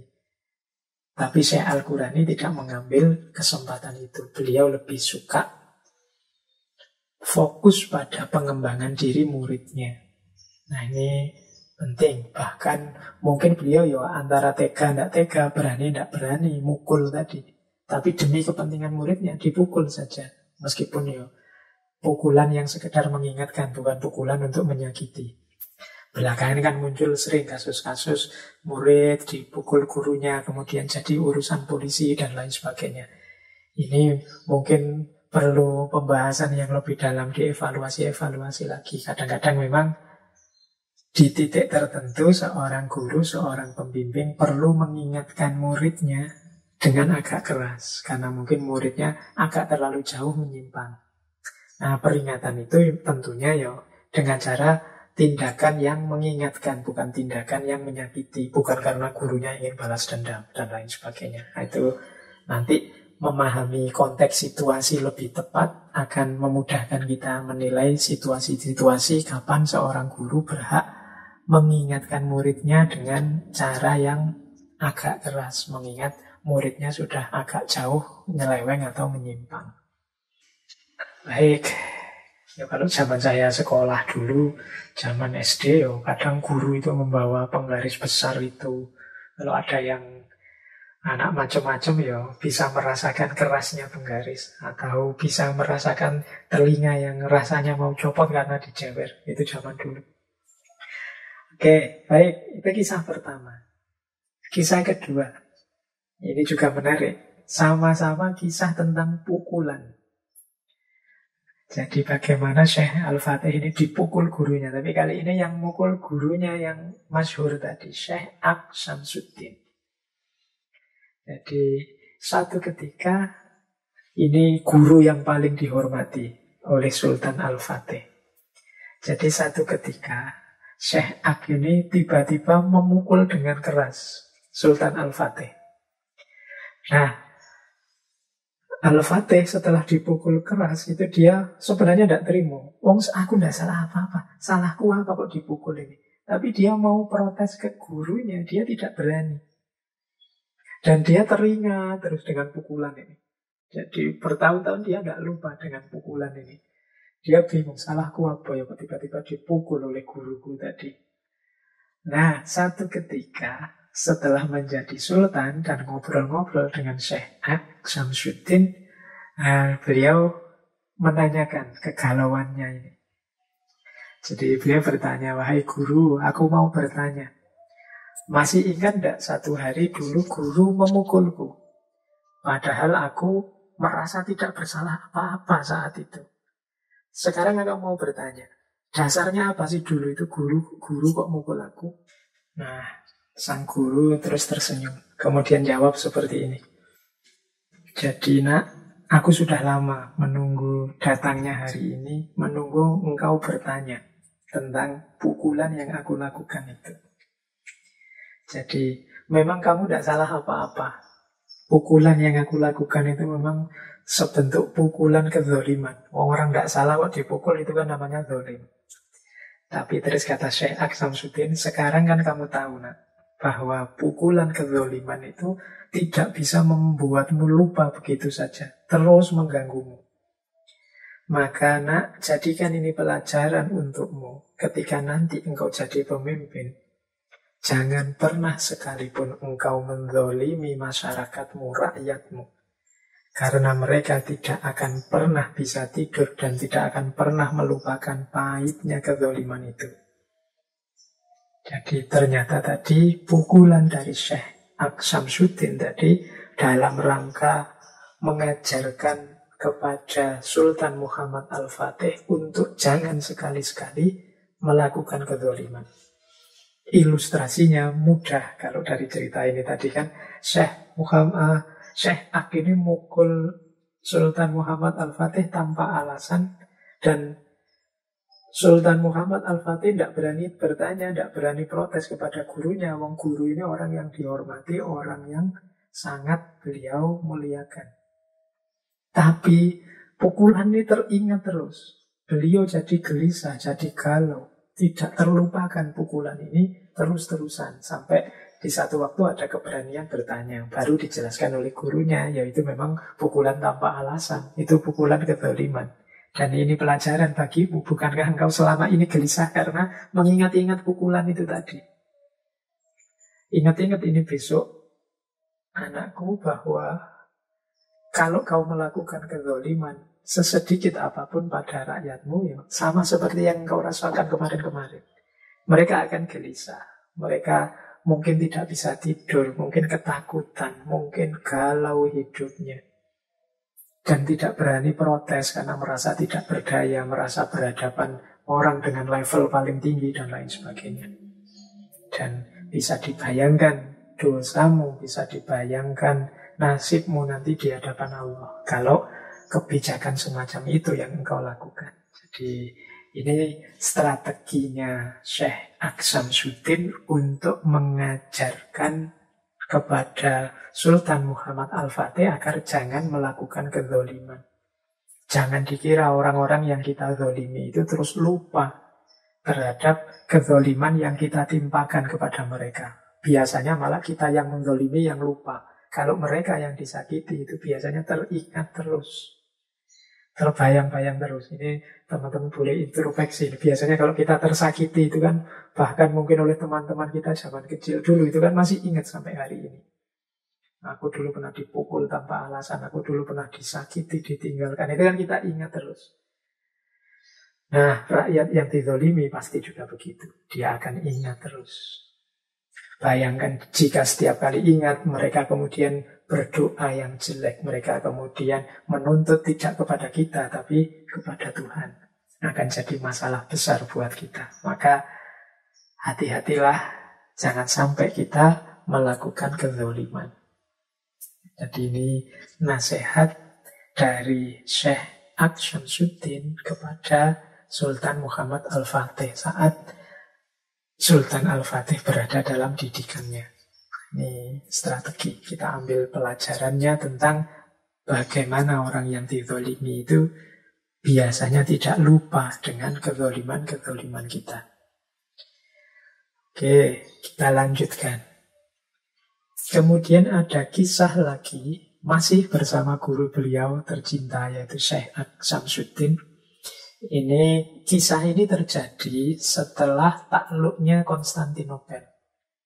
Jadi setelah Konstantinopel takluk, ini sebenarnya juga sedikit banyak ada jasanya Syekh Aksamsuddin yang tadi saya cerita ya, bagaimana beliau bermunajat kepada Allah, kemudian mendapat isyarat, kemudian memberitahu pasukan untuk juga sholat tahajud, untuk kemudian besoknya puasa, sehingga besoknya benteng Konstantinopel bisa jatuh. Bahkan ada juga cerita bagaimana Syekh Aksamsuddin ini bisa menemukan makamnya sahabat yang dulu mencoba menaklukkan Konstantinopel dan gagal. Namanya Abu Ayyub. Nah, di cerita ini satu ketika, ya pasca takluknya Konstantinopel dan nama Sultan Muhammad Al-Fatih menjulang begitu tingginya, semua orang mengeluh-elukan dia. Semua orang memuji-muji dia. Nah, beliau ingin menemui gurunya. Ternyata malah saat itu Syekh Aksamsuddin tidak mau ditemui. Jadi ini menggelisahkan bagi Sultan Muhammad Al-Fatih, karena guru yang paling disayangi menolak untuk ditemui. Akhirnya beliau mengeluh kepada seorang panglimanya, ternyata Syekh tak mau menemuiku. Kira-kira apa ya sebabnya? Akhirnya beliau introspeksi, lama-lama ketemu alasannya. Barangkali Syekh melihat ada kesombongan dalam diriku. Karena aku sekarang sukses, sementara pembebasan Konstantinopel sebelumnya gagal. Para sultan-sultan zaman dulu gagal, dan aku sekarang sukses. Sehingga tidak sadar dalam diriku ada kesombongan. Beliau mungkin ingin menaklukkan kesombongan yang ada dalam diriku. Jadi ini didiamkan oleh gurunya. Itu pun beliau mampu membaca maksudnya gurunya. Ini selain guru yang luar biasa, juga murid yang luar biasa.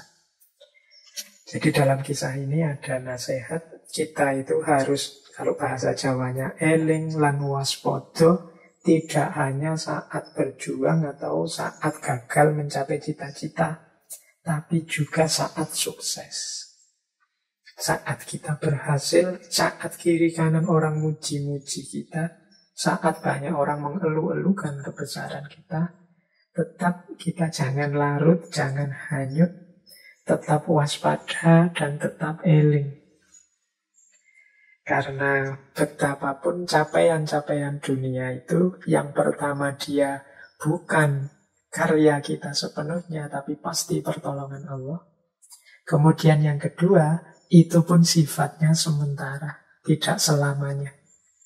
Wong hidup ini dinamis, naik turun. Jangan sampai setelah kita jingkrak-jingkrak kesenangan, tidak lama lagi kemudian jatuh tersungkur, tidak ada yang menolong. Maka dalam kisah ini sebenarnya Syekh Aqsam Sudin mengingatkan, ketika semua orang memuji, mengeluh-elukan, Syekh Aqsam Sudin justru tidak mau ditemui. Jadi mengingatkan Sultan Muhammad Al-Fatih untuk jangan sombong. Jangan merasa sudah besar.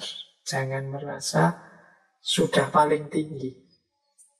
Siapa sih kita ini? Nah, cuma Syekh Aqsam tidak dengan kata-kata. Yang penting dia tidak mau ditemui begitu saja. Karena memang sang murid ini cerdas, bisa membaca, bisa tahu apa mau dan maksud sang guru. Jadi inilah yang terjadi setelah kemenangan di Konstantinopel. Baik, masih ada kisah yang lain bersama Syekh Syamsuddin ini. Jadi satu ketika di waktu yang sama setelah penaklukan Konstantinopel, pembukaan benteng, Sultan Muhammad mendatangi Syekh Syamsuddin. Kali ini sudah mau Syekh Syamsuddin ditemui. Tetapi saat Sultan masuk ke kamar Syekh, ternyata Syekh tidak menyambut beliau dengan berdiri. Syekh hanya menyambut sambil berbaring. Ya, Sultan Muhammad ya tidak protes, wong gurunya kan, silahkan apa saja, beliau tetap taklim, beliau tetap tawaduk di hadapan gurunya, mencium tangan gurunya. Nah, maksudnya Sultan Muhammad saat itu, jadi Sultan Muhammad ini kan karena sangat terpengaruh oleh gurunya yang seorang sufi ini, jadi beliau ini tertarik setelah kesuksesan menaklukkan Konstantinopel itu, beliau ingin menjalani hidup seperti Syekh Syamsuddin. Jadi beliau ingin berkholwat, asyik dengan Allah seperti Syekh Syamsuddin. Nah, beliau masuk kamar dengan niat itu.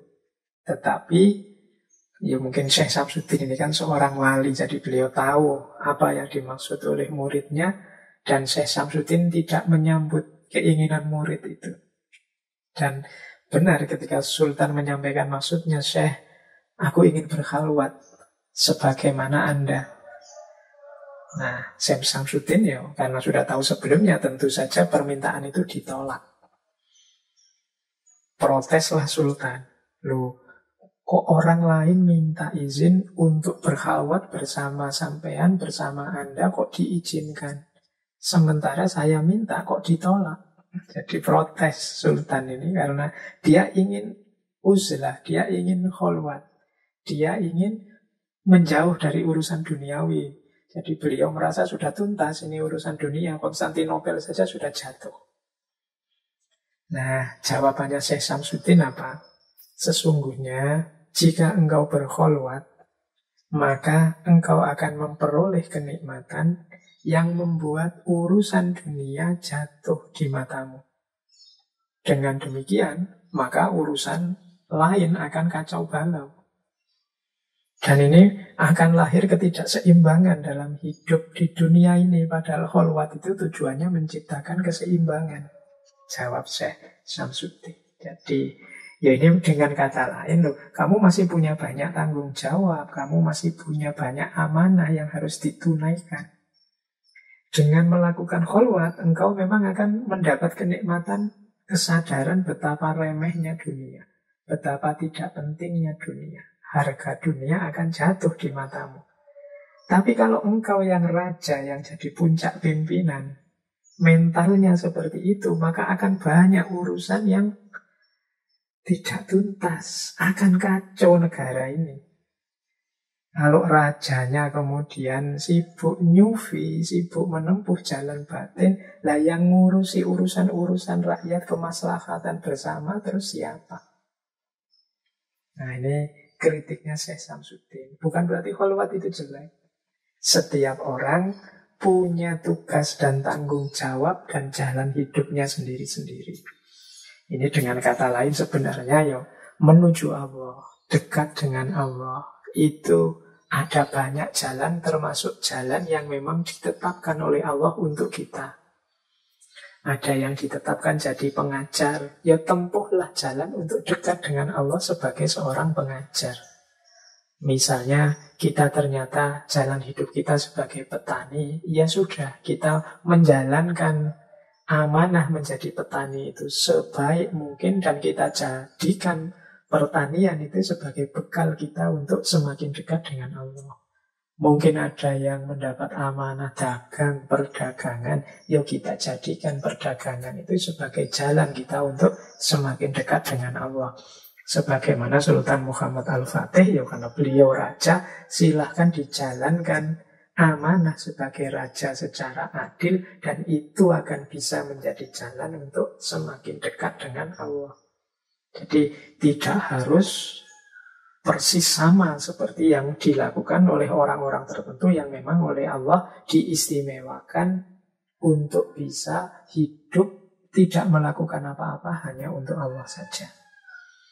Jadi ini kalau teman-teman membaca kitab Al-Hikamnya Ibnu Athaillah, ya, di situ kan dijelaskan ya manusia itu ada yang makomnya makom tajrid, ada yang makomnya makom asbab.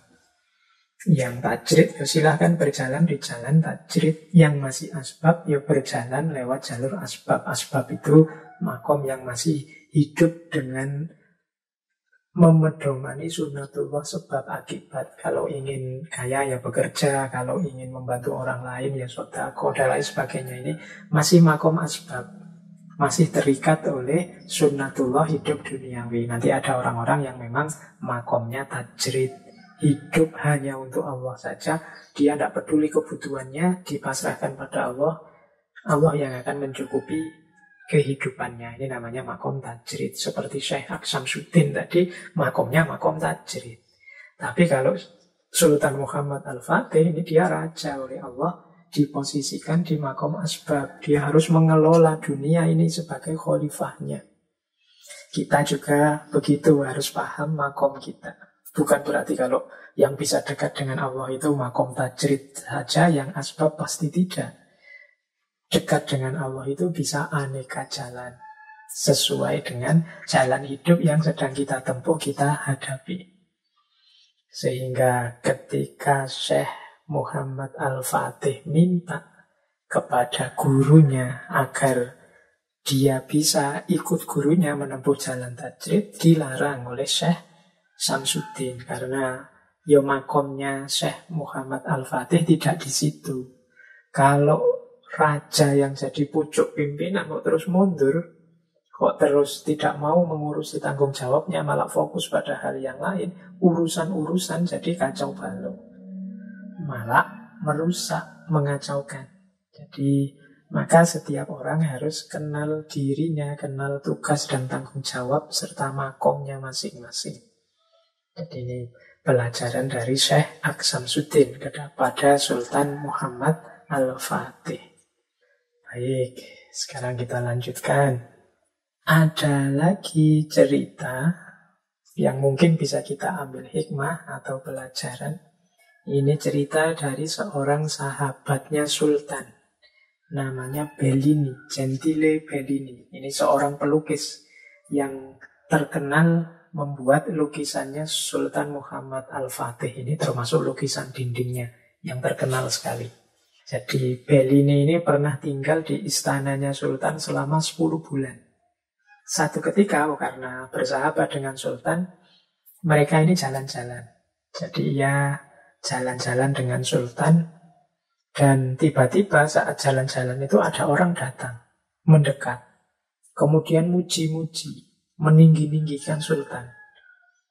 Biasanya kalau orang seperti ini itu dia mengharapkan dapat hadiah, dan Bel ini menunggu, ini orang ini mau dikasih hadiah apa sama Sultan. Tapi ternyata Sultan diam saja, tidak memberi apapun kepada orang ini. Dan tampaknya Sultan memang tidak terlalu senang didekati orang itu dan dipuji-puji. Nah, akhirnya Bel ini bertanya, Sultan, setiap orang itu harusnya suka dipuji. Kenapa sih engkau tidak memberi uang, memberi hadiah kepada orang itu? Biasanya kan kalau raja itu dipuji-puji, terus dia senang, terus yang muji diberi hadiah. Tapi Sultan Al-Fatih kok tidak, malah dia tampak tidak senang. Nah, Sultan jawab, aku suka kalau dipuji orang-orang yang pintar, bukan dari orang-orang yang gila. Nah, ini mungkin penting ya pelajaran bagi kita. Jadi dipuji atau dikritik itu kalau proporsional tidak masalah. Proporsional itu berarti yang muji dan ngeritik ini orang yang pintar. Tidak ada tendensi apa-apa. Orang pintar, orang jujur. Itu kan ya, kalau muji memang yang dipuji baik, tulus pujiannya. Kemudian kritik juga dilakukan dalam rangka kepedulian, ingin memperbaiki. Tidak ingin menyakiti, tidak ingin menjatuhkan. Nah, itu pujian dari orang-orang pintar. Tapi kalau orang-orang yang hanya ingin muji saja, dengan pamrih-pamrih tertentu, misalnya ingin dapat hadiah atau anugerah tertentu, itu kalau bahasanya Sultan ini orang-orang gila. Jadi kalau itu pujian ya berarti ini orang-orang ini penjilat, hanya ingin menjilat Sultan. Dan Sultan tidak suka dengan tipe orang seperti itu, sehingga orang ini tidak diberi apa-apa. Mungkin karena Sultan tidak memberi apa-apa, dia tambah muji-muji, tambah tinggi, menunggu hadiah dari Sultan. Ternyata Sultan ya tidak bergerak-bergerak, karena bagi Sultan ini hanya orang gila biasa. Jadi kalau yang muji atau yang mengkritik orang pintar, Sultan akan dengan senang hati menerima. Mungkin memberi anugerah juga, memberi hadiah-hadiah. Tapi kalau orang-orang gila yang muji tanpa menggunakan pikirannya, hanya ingin menjilat Sultan, ya dicueki sama Sultan. Mungkin juga termasuk yang ngeritik yang tidak masuk akal atau hanya niat menghancurkan saja, ya mungkin ya dicueki. Jadi ini pelajaran. Zaman itu sudah ada kesadaran seperti ini dari Sultan Muhammad Al-Fatih. Karena memang kadang-kadang kita harus lebih waspada terhadap pujian-pujian dibandingkan kritikan-kritikan. Kalau kritikan itu kan jelas, ada sesuatu yang jelek dalam diri kita yang disampaikan orang. Ini malah bermanfaat membantu kita untuk menemukan apa yang kurang dari diri kita. Tetapi yang pujian-pujian ini kadang-kadang kita terlena. Dipuji banyak orang, followernya banyak, jempolnya banyak, pengikutnya banyak, kemudian akhirnya lengah. Kalau bahasa tadi tidak eling lan waspada, seolah-olah aku ini pasti baik, pasti benar. Dan itu pasti nanti akhirnya akan muncul masalah. Jadi malah kalau ada pujian-pujian yang tidak masuk akal, kita harus lebih waspada lagi. Biasanya ada motif-motif yang tersembunyi. Dan ini pelajaran juga yang bisa kita ambil dari kisahnya Sultan Muhammad Al-Fatih. Nah, ada lagi cerita ketika Sultan memasuki Konstantinopel pertama kali. Ini kisah Sultan dengan seorang darwis. Darwis ini biasanya, ini kalau secara terminologi ya, biasanya orang yang menempuh jalan sufi. Biasanya para murid-murid torekot, orang-orang yang meninggalkan dunia untuk menempuh jalan spiritual. Jadi ini masyhur kalau di Persia dan juga di Turki, istilah tentang darwis. Nah, saat Sultan memasuki Konstantinopel pertama kali, tiba-tiba datang seorang darwis. Jadi ini orang yang sufi yang niatnya meninggalkan dunia. Orang ini tiba-tiba maju ke depan Sultan, memegang tali kekangnya kudanya Sultan, kemudian memerintahkan Sultan untuk menghentikan semua iring-iringan. Jadi ini pemberani, biasanya memang sufi itu kan tidak takut dengan apalagi raja. Kemudian dia berkata begini, wahai Sultan, jangan lupa. Jangan lupa bahwa hanya karena karunia doa-doa dari kami, para darwis inilah kota Konstantinopel ini berhasil ditaklukkan. Sultan kemudian tersenyum, terus mengangguk, kemudian mengangkat sedikit pedang yang ada di pinggangnya, diangkat separuh sambil beliau berkata seperti ini. Engkau benar wahai darwis, tetapi jangan lupa hak dari pedang ini. Jangan pula engkau lupakan. Jadi ini maksudnya Sultan, ya kemenangan kita hari ini antara lain karena doa-doanya para darwis, para sufi. Tapi jangan lupa juga peran dari pedang ini. Upaya ikhtiar yang kita semua lakukan, susah payah berkorban nyawa, itu juga penting, tidak boleh dilupakan. Tidak hanya karena doa-doa karunia dari para sufi atau para darwis. Jadi mungkin maksudnya sufi ini mengklaim kemenangan itu ingin menegaskan pada Sultan, kalau tidak karena kami, tidak mungkin benteng ini jatuh. Karena doa-doa kami lah maka kalian menang. Sultan menegaskan kemudian, ya mungkin benar begitu, tapi tidak sepenuhnya begitu juga. Karena ini juga perjuangan yang berdarah-darah. Korbannya banyak. Jadi ya ikhtiarnya dihitung, tawakalnya juga dihitung. Upayanya dihargai, doanya juga dihargai. Tidak bisa kemudian disebut hanya karena doa saja atau hanya karena upaya saja. Ya memang muaranya semuanya anugerahnya Allah. Tapi penghargaan itu diberikan ya pada semuanya, harus adil. Tidak hanya karena doanya para sufi, tapi juga perjuangan upayanya para prajurit. Jadi ini pelajaran juga bagi kita. Kadang-kadang kan kita ini agak ekstrim. Kalau tidak ekstrim di upaya, ya ekstrim di doa. Kita menganggap semua problem itu ya selesai dengan doa. Ada yang sebaliknya, pokoknya diupayakan saja secara maksimal dan melupakan doa. Ya harusnya dua-duanya. Seperti petunjuk Sultan tadi, ya dia benar, sufi tadi benar, tapi jangan lupa selain doa juga ada peran dari pedang ini. Jadi ada peran upaya dan usaha. Baik, wah ini waktunya mau habis. Ada lagi mungkin penting yang menarik, ini satu cerita ketika Sultan ini ada dalam pertemuan ilmiah. Ini mungkin nanti relate dengan kehidupan kita hari ini ya. Ketika dalam satu pertemuan ilmiah, Sultan itu menyatakan, saya ingin Konstantinopel atau Istanbul ini menjadi satu negara kosmopolitan yang isinya sekolah-sekolah unggulan semua. Jadi pendidikannya level tinggi semua. Namun kata Sultan, mengapa ya kok kita masih butuh intelektual, kita masih butuh ulama dari negara yang lain? Apa tidak bisa kebutuhan expert, ahli, ulama, intelektual itu dari kita sendiri? Nah ini pernyataan keprihatinan dari Sultan.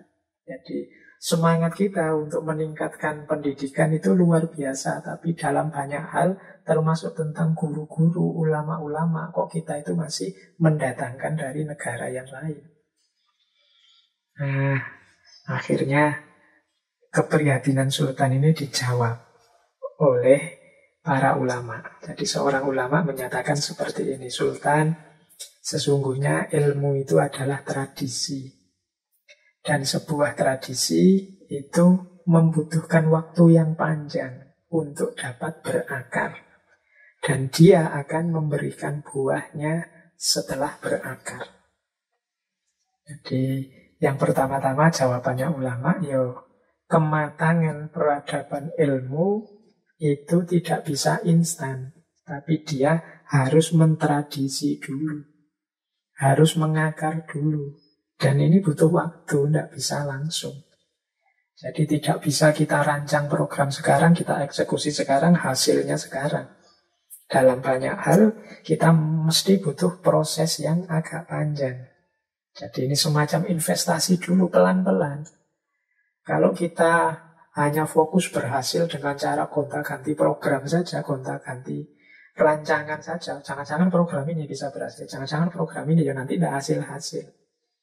Jadi mari yang penting kita tumbuhkan tradisi ilmu, budaya ilmu. Lama-lama dia akan mengakar. Ilmu akan jadi karakter di tengah masyarakat.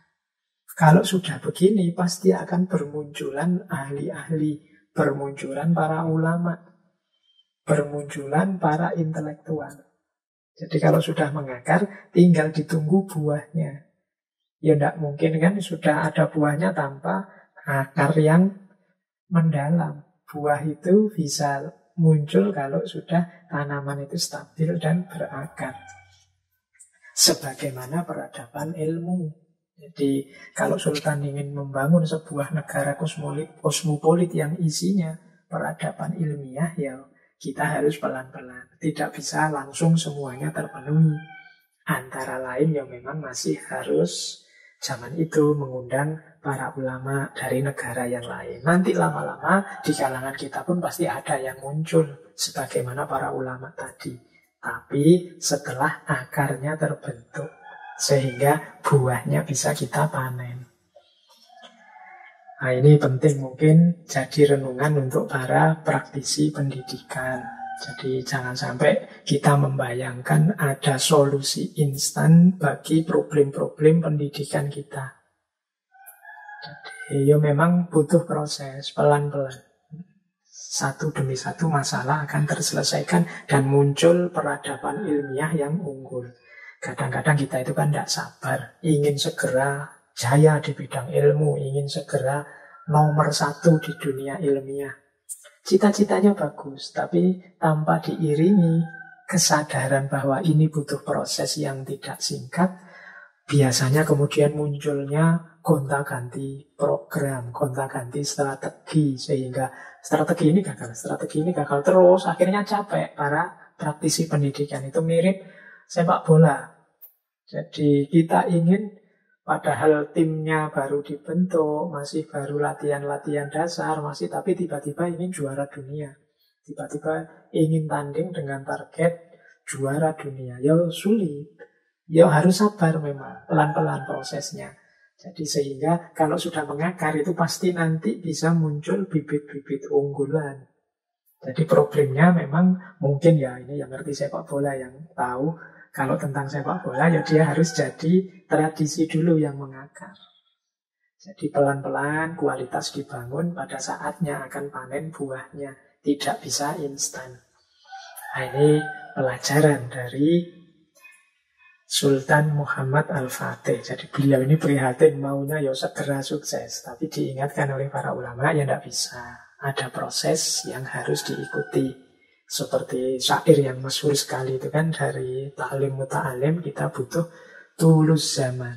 Jadi butuh waktu yang panjang. Selain Zaka'un wa khirsun wa stibarun wa bulghatun wa irsyadu ustadin. Dan yang terakhir tulus zaman. Tulus zaman ini butuh waktu yang panjang. Tidak bisa instan.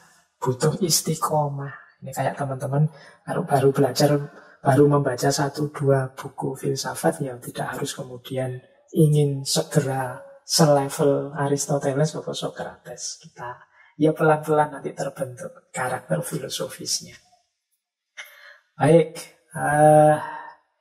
waktunya sudah mepet, saya tambah satu lagi. Ada kalimat yang masyhur sekali dari Muhammad Al-Fatih, yaitu mungkin penting bagi anak-anak muda. Kata beliau, agar kita tahu di mana batas kemungkinan, kita perlu mencoba hal-hal yang tidak mungkin. Jadi ini satu quotes dari Sultan Muhammad Al-Fatih untuk kita menantang diri kita. Biar tidak hidup di bawah tempurung. Kita harus berani keluar dari kotak kita. Menantang diri kita keluar dari zona nyaman. Agar kita tahu sebenarnya kita itu tidak sekecil itu. Kita itu tidak sekerdil itu. Kita bisa besar dan luar biasa.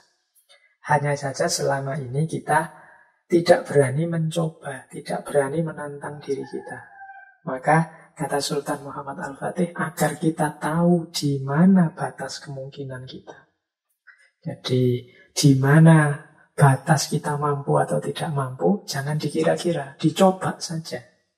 Kalau memang gagal berarti kita belum mampu, bukan berarti tidak mampu. Diulang lagi, nanti bisa jadi terlampaui ketidakmungkinan itu.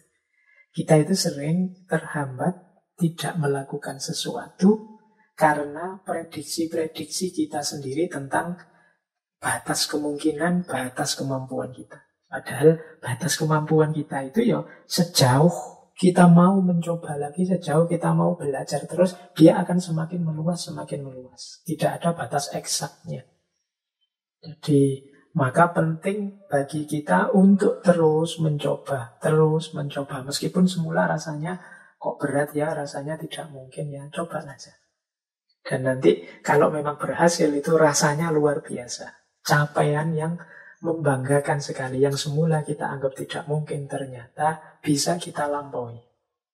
Jadi penting untuk perkembangan diri kita, untuk mengukur batas kemampuan kita, agar kita senantiasa berjuang, berusaha melampaui batas apa yang kita anggap semula sebagai tidak mungkin. Mari kita coba. Jadi ini rahasia dari mengapa cita-cita itu harus kita gantungkan setinggi langit. Jangan rendah-rendah saja, nanti tantangannya kurang. Jadi kalau cita-citanya jadi presiden misalnya, seandainya meleset-meleset kita berjuang mati-matian jadi presiden, meskipun meleset kan paling dapat bawah-bawahnya sedikit. Tapi kalau cita-citanya sudah tidak tinggi, ya dapat lebih rendah dari itu. Sehingga saran dari Sultan Muhammad Al-Fatih ini ya, menurut saya penting. Beliau tidak akan mampu menaklukkan Konstantinopel kalau mengikuti mungkin orang yang bilang, wah tidak mungkin, atau wah kamu masih terlalu muda. Wah, nah, dia mungkin tidak jadi menyerang Konstantinopel. Tapi beliau ingin nyoba. Jadi menantang dirinya sendiri dengan keyakinan kuat, sebenarnya aku bisa kok. Dan ternyata memang bisa. Jadi mari kita hidupkan semangat bahwa sebenarnya aku bisa. Kemudian ya waktunya sudah habis. Saya tambah satu lagi. Ini salah satu wasiat dari Sultan Muhammad Al-Fatih kepada putra beliau nanti Bayazid, yang nanti jadi sultan selanjutnya, Bayazid As-Sani, Bayazid kedua. Ada pesan panjang sebenarnya kepada Bayazid ini, tapi ringkesnya begini.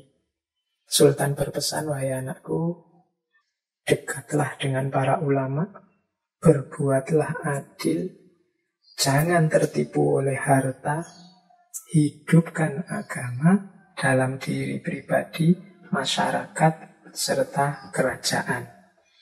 Ini mungkin kunci-kunci penting ya sebagai seorang pemimpin, apalagi raja. Yang pertama harus dekat dengan para ulama. Ya, ulama di sini tidak harus diartikan orang yang ahli agama, ahli semua ilmu. Karena untuk membangun satu kerajaan, satu kekaisaran, satu dinasti, satu negara, itu dibutuhkan keahlian dalam berbagai bidang. Maka kedekatan seorang pemimpin dengan para ahli, para ulama akan penting nilainya dalam rangka pengembangan hidup bersama, membangun di segala bidang.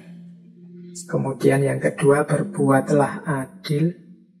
Kalau ini sudah jelas, pemimpin itu satu-satunya kualitas yang tidak boleh ditinggal adalah adil. Kemudian jangan tertipu oleh harta, karena biasanya yang sering menjebak, menjatuhkan seorang pemimpin itu harta.